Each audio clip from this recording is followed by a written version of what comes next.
Essa semana a gente vai estudar a paraxá de Lech Lecha. Essa paraxá em especial eu acho tão incrível porque ela é uma grande chave, uma grande resposta, um eureka, sabe aquele momento daquele pardal, o pardal, o personagem do Walt Disney que acende aquela luzinha quando ele tem uma grande ideia. Por que que eu estou dizendo isso? Porque Lech Lecha, ele aborda um ponto, que é um ponto que eu vejo de forma recorrente as pessoas entrarem em sofrimento exatamente por essa experiência. E eu vou exemplificar, né, para ficar mais tranquilo para a gente entender. Eu estou lá fazendo um atendimento, um atendimento Ticum, e de repente a pessoa chega na minha frente com um grande desejo. E esse desejo é, digamos assim, a pessoa, óbvio que ela quer materializar aquilo. E aí ela, quando ela tem esse desejo, ela deseja a partir do ego. Desse lado da gente que tem uma urgência, que tem uma pressa, que comigo, por que comigo isso não acontece? Porque é uma luta contra o tempo, e a dúvida, e a incerteza, e o medo, e a insegurança, e isso toma conta de tal forma que dentro de uma determinada perspectiva que a gente traz, essa questão das emoções, todos esses sentimentos consomem aquela energia de tal forma, drenam aquela pessoa, que ela pouco consegue canalizar a energia de forma inteira para aquilo que de fato ela quer. Por quê? Porque as nossas emoções, elas consomem energia para que elas possam existir. E elas tiram o nosso foco. Dentro da visão da Cabala, a gente fala do nosso oponente interno, né? Essa vozinha que vem, que fala e bota dúvida, e isso, aquilo, e fica, e fica, e fica. Aquele diálogo não tem fim. E essa paraxá, ela fala de como é o processo contrário. Como que a gente faz para não cair nessa armadilha? E é muito interessante porque quando a gente começa a entender o processo, a gente começa a entender o quanto essa paraxá está dando muitas respostas. Então vamos lá, vamos pensar em termos práticos, assim, o que que seria isso? Ah, uma mulher que deseja muito ter um relacionamento. E aí, essa mulher tem mil crenças sobre relacionamentos. E ela acha que nem homem presta, ela acha que não sei o quê, ela acha que não é para ela acha que aquela pessoa que de repente seria a pessoa que ela gostaria de se conectar, nunca vai escolher ela, vai escolher as outras, enfim, não importa. É uma infinidade de crenças. E essa pessoa deseja materializar as coisas desse jeito, desse ponto de vista. O que que ela consegue fazer? Ela só consegue se conectar com aquilo que ela de fato acredita, porque essa informação está no campo eletromagnético dela. Porque ela não consegue confiar no valor que ela tem, no que ela tem para compartilhar, ela não consegue ter essa perspectiva de que sim, ela escolhe qual é a realidade que ela deseja viver a partir das correções internas que ela faz. Essa pessoa ela não consegue entender que o problema não é o que ela está desejando, mas como ela está desejando. Então, toda essa ansiedade vai fazer com que aquilo que de repente poderia estar tão próximo dela se afasta. Por quê? Porque ela não consegue ter a emoção, a informação correta para ter afinidade de forma com aquilo. Aquilo não existe, sim, aquilo existe, mas existe e só se conecta se ela estiver pronto o suficiente para poder ser esse recipiente para poder receber essa luz. Porque dentro da visão da Cabala, o que que existe? A luz e o vaso. Então, o vaso, qual é a função do vaso? Se preparar para poder receber a luz, para poder materializar. E se preparar passa exatamente por essa perspectiva, dessas lapidações. Mas aí, como a emoção toma conta, essas emoções que precisam ser corrigidas, elas tomam conta, a luz está falando, a luz está querendo entregar aquilo e a pessoa não está querendo fazer a parte que ela precisa fazer, que é se preparar para poder receber. Como que ela se prepara? Desenvolvendo uma das coisas, que é isso que eu estou dizendo, que é uma das coisas mais recorrentes que eu ouço, que é num caminho espiritual, eu diria que é uma das partes mais puxadas, assim, que a gente tem, que é confiança, confiar na luz, confiar nessa parceria que a luz é comigo, sabe? Que é essa complementação que existe Porque se nós não somos a fonte, nós precisamos nos conectar com a fonte para que a gente possa se assemelhar a ela e poder compartilhar e poder materializar. Só que como eu caio na idolatria, eu acho que as coisas vão acontecer com muito esforço, sabe? Quando ela, na verdade, nós estamos desalinhados com isso, a gente tem o quê? Medo, insegurança, incerteza, para todo esse combo. O que que a gente, qual é um dos grandes desafios da gente dentro dessa evolução? É estabelecer certeza, confiança e fazer o que a gente precisa fazer para ter essa conexão. E Lerlerá fala sobre isso. Fala sobre esse chamado e o quanto nós ouvimos e fazemos. Porque nós não vamos fazer porque nós já temos aquilo. Nós vamos fazer porque nós entendemos que é fazendo que a gente vai ter. Então, quando Abraão, e aí eu vou falar um pouco da história, mas assim, quando Abraão disse sim e foi, é isso. É o quanto na vida da gente a decisão e a certeza vai fazer com que a gente desenvolva a confiança durante o processo. E para que a gente desenvolva essa confiança durante o processo, a gente vai renunciar a muitas coisas, muitas mesmo, mas todas elas associadas ao nosso ego. O desejo de controle, as nossas crenças todas que a gente é, carrega como uma informação de verdade suprema, e aí a gente começa a acessar a realidade real, redundante, mas é isso, a verdade que já existe ali, mas que a gente não consegue enxergar. E Abraão, quando passou pelo processo, ele entendeu essa grande, grandíssima informação, essa grande chave. E pensando em Abraão, Abraão representa, digamos, é o patriarca que está associado à Sefira de Hesed. Dentro da árvore da vida, Hesed é a primeira Sefira associada às emoções, entendendo que nós temos Zerampim, que são as 6 sefirotes internas, e essas 6 sefirotes internas começam exatamente através de Hesed, que é a compaixão, que é o amor, que é a misericórdia, que é a coluna da energia masculina, da capacidade de doação, que tem como essa, digamos, representação desse patriarca que é Abraão. E a história dele fala sobre como Hesed funciona, como que a gente age a partir exatamente desse atributo divino que a gente desenvolve quando a gente se conecta a Hesed.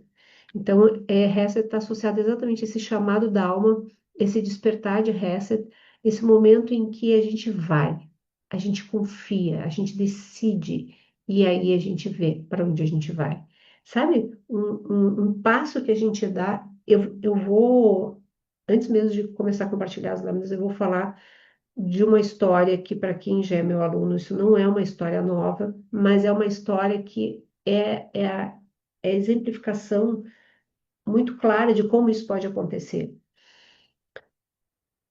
Muitas vezes a gente vive uma determinada realidade e a gente quer sair dessa realidade porque ela não é boa, mas a gente quer sair porque a gente já tem uma outra realidade para a gente pular. Sai daqui para pular para ali. Quando na verdade não funciona assim. A gente sai dessa realidade porque essa realidade, porque nós não a gente não se essa realidade não se comporta mais com aquilo, com aquela pessoa que eu desejo ser. Então eu escolho sair dessa realidade. Ah, mas para onde eu vou? Sai. Sai porque tu já teve esse entendimento, essa aprendizagem. Para onde eu vou vai depender de vários fatores, mas o principal deles é exatamente dessa decisão que a gente dá para ir em direção a um caminho que a gente vai construir passo a passo. E eu falo isso porque esse exemplo que eu quero trazer exatamente foi a transição de carreira que eu fiz. Estava num escritório, realizada como advogada, tinha um ganho financeiro, tinha um escritório assim maravilhoso, com colegas incríveis, era um ambiente não é que fosse um horror aquilo e eu não quisesse estar lá, mas eu tinha um chamado para minha alma. Minha alma dizia assim, não é isso. E era difícil porque ninguém ia entender. Porque as pessoas que me cercavam pensavam, não, mas aí tu tá no lugar certo, tu chegou exatamente onde tu queria. Só que a minha alma não queria ficar ali, a minha alma queria outras coisas. Minha alma queria mais. Eu me lembro porque nem sempre a gente precisa sair de uma realidade porque a gente está no sofrimento, porque está na dor. A gente simplesmente entende e ouve a alma da gente que a gente quer ir além, quer ir mais. E foi o que eu fiz. E é um salto no escuro, porque eu não tinha uma garantia de que eu saindo daqui eu ia realizar aquilo. Eu até, inclusive, nem sabia o que eu ia realizar. E a coisa foi acontecendo. As coisas foram acontecendo e eu fui dizendo sim. E esse é o ponto. A gente quando sai de uma realidade, porque aquilo não se comporta, quando fala, não nos comporta mais, aquilo já não está. E não é que aquilo seja ruim, volto a dizer, eu não estava frustrada em termos de realização, eu não estava passando por necessidade financeira, nada disso, nada, nada, nada. Mas eu ouvi a minha alma. Eu ouvi que a minha alma disse assim: vai. Vai para onde?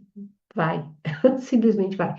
E é isso que Abraão fez. E quantas vezes na vida da gente esse chamado ele é muito claro. E o grande pulo do gato, o grande salto é quando a gente ouve. Quando a gente realmente ouve e faz. Então vamos lá. Vamos pensar um pouquinho sobre Lech Leha. Lech Leha fala sobre essa ideia de vai para ti. A Paraxá de Lech Leha, literalmente, é isso, né? Vai em direção a ti mesmo, que é uma ideia de uma marca, né? Um divisor de águas da Torá e da consciência humana. É o momento em que Abraão, aos 75 anos, escuta a voz de Deus dizendo: sai da tua terra, da tua parentela e da casa de teu pai, para a terra que eu te mostrarei. Qual terra? Não se sabe. Eu vou mostrar, tu ainda vai enxergar, tu ainda vai ver vai ver, não, não tá certo, mas enfim, verá, enfim, é uma terra que não estava ali ao alcance, ele não tinha nada, o que ele tinha era o que ele estava vivendo. Aos 75 anos, é, esse pedido foi feito, e de alguma forma esse chamado, ele não era apenas geográfico, sair da casa dos pais, mas era um convite interno à transcendência. Lerra representa o início do movimento da alma em direção ao seu propósito, a ruptura com a ilusão, a reconexão com a origem da luz.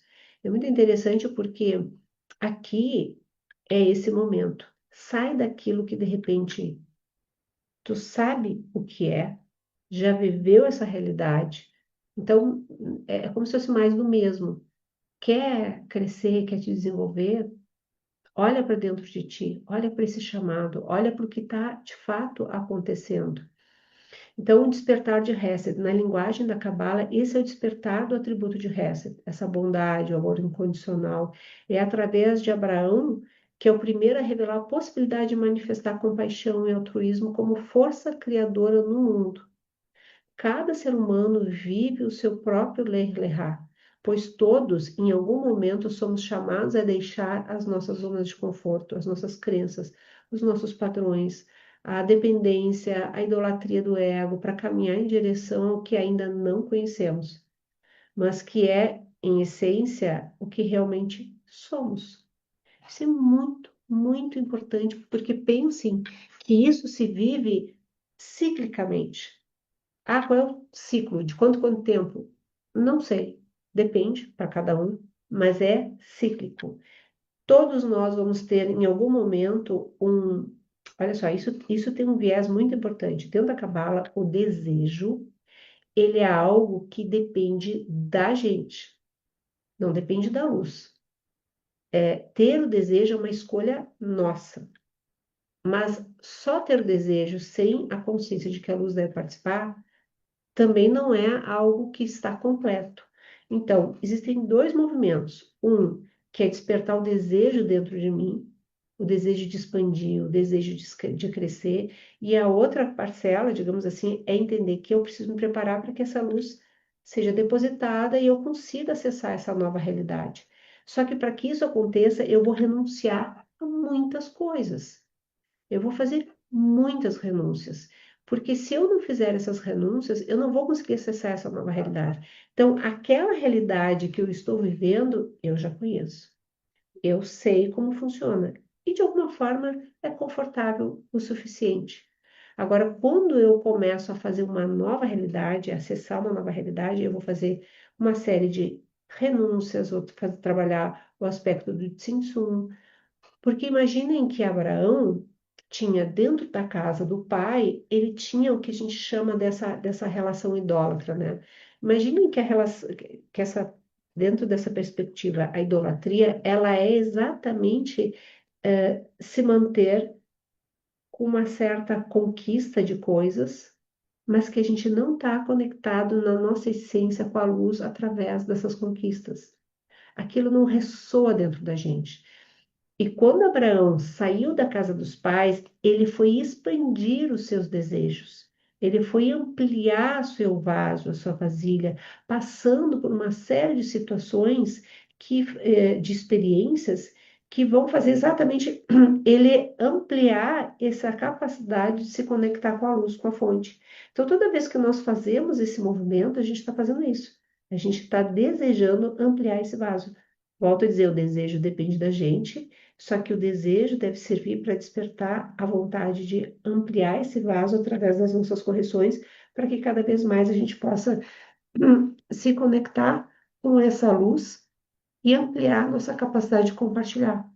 E essa capacidade de compartilhar, ela é a capacidade de nós impactarmos as pessoas na nossa volta, o mundo, seja quem for, através de quem nós somos. Isso é um ponto muito importante. E a gente não pode pensar em termos de números, porque a gente pode viver uma realidade que a gente está no 1 a 1, mas esse um que recebe vai impactar mais um, e mais dois, mais três, mais 20, mais 100. Isso tem uma dimensão assim exponencial, para que a gente nunca duvide de que quem nós somos impacta e importa muito, não só para a gente, porque dentro da visão da Cabala, cada microcosmos, cada realidade interna, ela está reverberando em dimensões que a gente não consegue nem imaginar. Então vamos lá. Transmutação energética e espiritual. O Zohar explica que o chamado de Abraão não foi um deslocamento físico apenas, mas uma transmutação energética e espiritual. Ao deixar a idolatria, ele rompeu com a árvore do conhecimento do bem e do mal, com esse sistema dual que aprisiona a consciência e escolheu seguir a árvore da vida, onde há unidade, amor e adesão à luz. Eu vou trazer um ponto aqui, que é um ponto talvez até um pouco controverso, dependendo do tipo de visão que as pessoas tenham. Mas eu vou falar porque eu acho que isso é muito importante.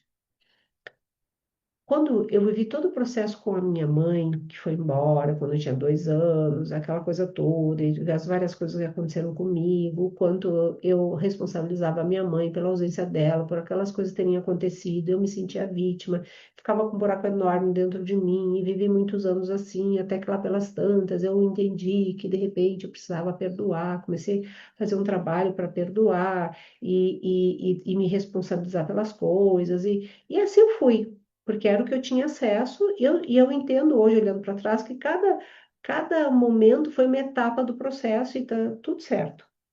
Só que o máximo aconteceu quando eu cheguei e foi uma fração de segundos assim, mas foi uma percepção que mudou toda a minha vida. Foi quando eu olhei para minha mãe, fragilizada, dependendo de mim, e naquele momento, meu oponente interno dizendo: Ah, agora tu precisa de mim, é? Mas quando eu precisei, quando eu tinha 2 anos e chorava todas as noites, onde é que tu tá? Nesse momento em que o meu oponente interno disse isso, e eu parei para pensar e senti no meu coração o que era a coisa mais verdadeira que eu teria para fazer naquele momento, porque eu teria a possibilidade de agir pelo meu ego, ouvindo o meu oponente, e depois provavelmente até me sentindo culpada, ou ouvir exatamente essa energia de Hesed, para desejar entrar na árvore da vida e sair da árvore do conhecimento do bem e do mal, onde a crítica e o julgamento andam constantemente, se é certo, se é errado, se é bom, se é ruim, a gente fica o tempo todo nessa loucura. E de repente, quando eu tive acesso a isso, eu olhei e me dei conta de uma coisa muito importante. Eu olhei para minha mãe e eu só consegui ter um amor profundo por ela. Não me perguntem como, eu consigo precisar aquilo, mas percebam, teve toda uma construção para chegar nesse ponto. E quando eu olhei para ela com esse amor, enxergando a vulnerabilidade dela, enxergando a necessidade dela, da minha presença, eu só pensei assim: eu não tenho nada para perdoar. Nada. Absolutamente nada. E eu sempre digo, eu não tenho nada para perdoar, primeiro porque ela nunca pediu perdão, pelo menos não em vida, assim, né? Mas enfim. É, mas por que que eu não tenho nada para perdoar? Porque tudo aconteceu exatamente como tinha que acontecer. Eu parei de me revoltar, eu parei de querer mudar, eu parei. E aqui eu entrei numa energia que eu não tenho como explicar, em que a gente consegue enxergar uma unidade assim perfeita. Tudo é luz revelada. Tudo é aprendizagem para poder chegar nesse lugar. E esse lugar, embora tenha sido uma fração de segundos, fez diferença na minha vida inteira, inclusive sobre essa questão de pensar sobre o perdão. Como que eu me relaciono com o perdão? Qual é a perspectiva que eu tenho? Ah, não se deve perdoar, não é isso. É só porque se a gente chegar nesse ponto de unidade, a gente vai olhar para tudo e entender que está tudo encaixado no lugar certo. E é incrível, porque quando a gente chega nesse momento,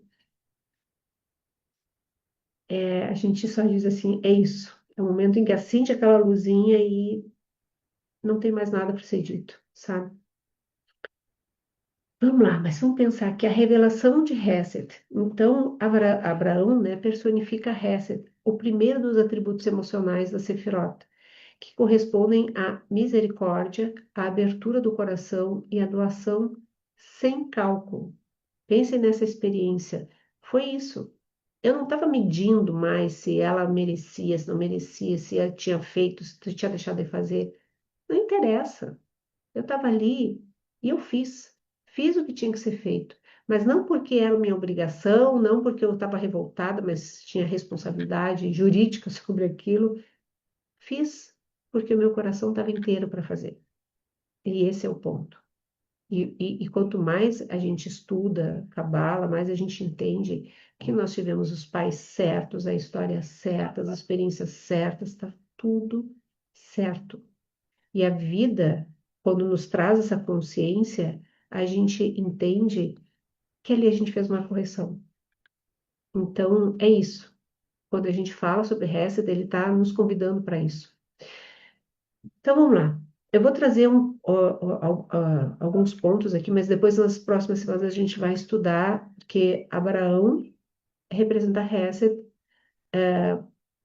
Isaac representa Geburá e Jacó representa Tiferet. Essas, digamos, essas três sefirotes, as três primeiras sefirotes emocionais. Então, eu vou ler um pouquinho de cada uma, mas a gente vai depois, a cada semana, estudar as outras, tá? Então, ao manifestar Hesed, ele abriu, ou seja, quando Abraão veio, digamos assim, ao mundo, ele abriu o canal para que Geburá pudesse existir, porque ele foi o canal pelo qual Isaac pôde nascer. Então, essa conexão entre a Sefirot tem a ver com essa função que cada um vai desenvolvendo dentro desses atributos para que o próximo possa surgir. Então, ao manifestar Hesed, ele abriu o canal para que os demais atributos divinos pudessem se revelar através das gerações. Isaac representa Gevrá, disciplina, a coragem, o rigor, e Tiferet, né, que Jacó, representando Tiferet, a harmonia, a beleza, é a primeira aparição do Hesed no mundo, que é, portanto, o início do tikkun coletivo da humanidade. Então, vamos lá. Hesed, coluna direita, Devorah, coluna esquerda, Tiferet, essa coluna do meio. Então, essa representação, essa revelação dessa coluna do meio como ponto de equilíbrio entre a doação e a recepção. Então, a revelação da luz através exatamente desse ponto de equilíbrio, desse caminho do meio, que depois a gente vai estudar nas próximas semanas. O momento em que o desejo egoísta começa a ser purificado e transformado em desejo de compartilhar. Rompendo a idolatria. Vamos lá. Então, o Zohar ensina que a idolatria não se restringe a imagens ou deuses externos. É toda forma de manipulação da realidade que tenta substituir a luz. Idolatrar é criar dependência das circunstâncias, das pessoas, do controle, é se afastar da fonte e acreditar que o poder está fora de si. Abraão rompe esse ciclo quando destrói os ídolos do pai, simbolizando a libertação da mente e o fim da escravidão espiritual. Ele descobre que o verdadeiro Deus é uno e está em tudo. Então, o que que acontece aqui? Eu acho que é um ponto bem importante, porque essa saída da árvore do conhecimento do mal, ingressando na árvore da vida, traz exatamente essa perspectiva de unidade. E a unidade eu só encontro quando eu entendo que eu não sou a fonte e que o meu trabalho é conseguir me conectar com a fonte através dessa afinidade de forma, ou seja, desenvolver atributos divinos em mim para que eu possa ter essa semelhança de forma, ou seja, eu possa construir esse vaso, fazer essas correções para poder fazer essa conexão com a fonte e com isso poder também compartilhar, poder também ter essa semelhança de forma. E aqui eu trago exatamente alguns pontos para a gente poder pensar sobre, digamos, os segredos do Zohar, né? Então, a expansão do vaso. Cada passo de Abraão na sua peregrinação simboliza a expansão do vaso, do recipiente, do cli. Ao atravessar os desertos, os medos, as dúvidas, ele amplia sua capacidade de receber e compartilhar a luz. A confiança no invisível é o combustível dessa expansão. Então, quando eu falei lá no início que essa é a grande virada de chave, eu faço, e na medida que eu faço, eu vou desenvolvendo aquelas habilidades. Por quê? Porque a gente muitas vezes cai na armadilha de achar que a preparação contínua, infinita, perpétua é importante. E não é. Por que que eu digo que não é? Não é que a gente não deva se preparar, se estudar, para a gente se desenvolver. A questão toda é que a gente pode cair em uma armadilha de não fazer. Por quê? Porque nunca é o momento, nunca eu estou preparado o suficiente, nunca, nunca, nunca. E o que que Abraão fez? Ele entendeu isso. Ele disse: não, eu ouvi esse chamado, eu vou fazer, eu vou sair. Para onde? Não sei. No caminho eu descubro. Mais ou menos isso. Ele foi com a certeza, com a convicção da decisão e confiou em cada um dos passos. Bom, o que que eu posso aprender com isso? Essa experiência está me dizendo que e é isso que esse é o grande ponto da expansão do vaso, é quando a gente se permite passar pelos processos com essa percepção, com essa visão. A Torá oral e os espaços vazios. Naquele tempo, a Torá ainda era oral. Os espaços vazios da narrativa representam as colunas em que cada ser humano deve preencher com a sua consciência, com a sua sabedoria, com as suas ações. Então, Deus deixa esse espaço intencional para que o homem participe da criação, co-criando com ele. Ou seja, essa é, dentro da perspectiva da Cabala, uma função essencial que a gente veio aqui para desenvolver. E nós entendemos que nós participamos da criação o tempo todo. Quando nós fazemos as nossas correções, quando nós decidimos compartilhar, quando a gente resiste, quando a gente tem medo, quando a gente confia. Tudo isso é uma manifestação de como nós vamos ter essa percepção da nossa realidade. O Tikkun e a superação. Então, o Zohar revela que Ler Lerá é a primeira manifestação prática do Tikkun, a correção ativa da alma. Abraão abandona o papel de vítima, de quem apenas reage ao mundo, e assume o papel de co-criador, de quem constrói o mundo ao lado da luz. Então, Abraão não recebeu um mapa, ele recebeu apenas uma direção. É exatamente esse não saber que permite a transformação. O Zohar explica que a luz se revela apenas no movimento quando o recipiente se desloca e a luz o acompanha. Existe uma coisa dentro da psicopedagogia que fala muito sobre isso. Nós fomos educados a ter resistências para que a gente não erre, porque errar é ruim. Quando, dentro da perspectiva do processo cognitivo, o processo de aprendizagem, isso dentro da psicopedagogia, não estou falando nem de cabala nesse momento, embora isso seja extremamente cabalístico, o processo é assim, a gente vai errar, sim, a gente vai acertar, sim.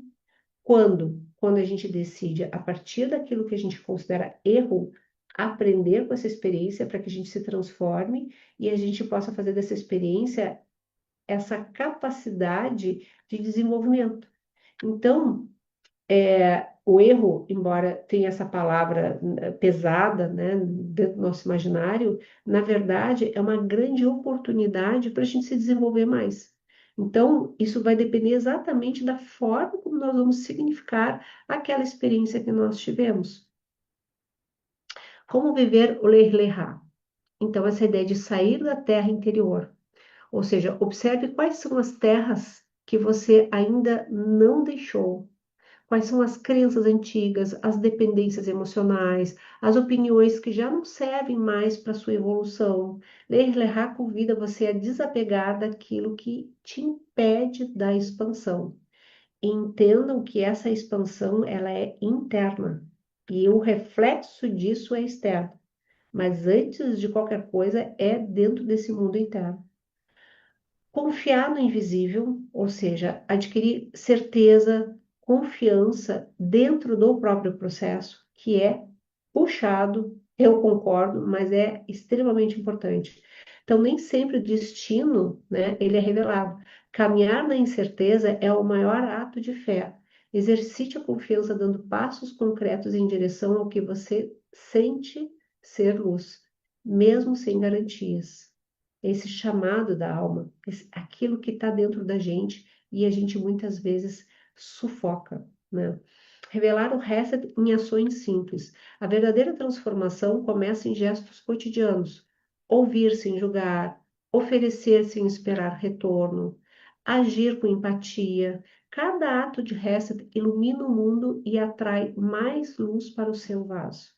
Porque nós nos conectamos à fonte quanto mais nós temos capacidade de fazer com que essa luz seja compartilhada. E aqui, óbvio que eu estou falando de um compartilhar dentro dessa perspectiva, oferecer sem esperar retorno, né? Agir com empatia, ou seja, tem que ser algo de fato genuíno, não uma manipulação vestida de compaixão, né? Isso é bem, bem importante.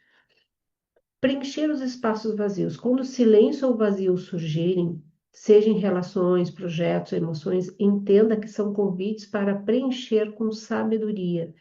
Evite o impulso de preencher com ruído, distrações e medo. Coautoria com Deus. Tudo que você cria com intenção altruísta é uma forma de co-criar com o divino.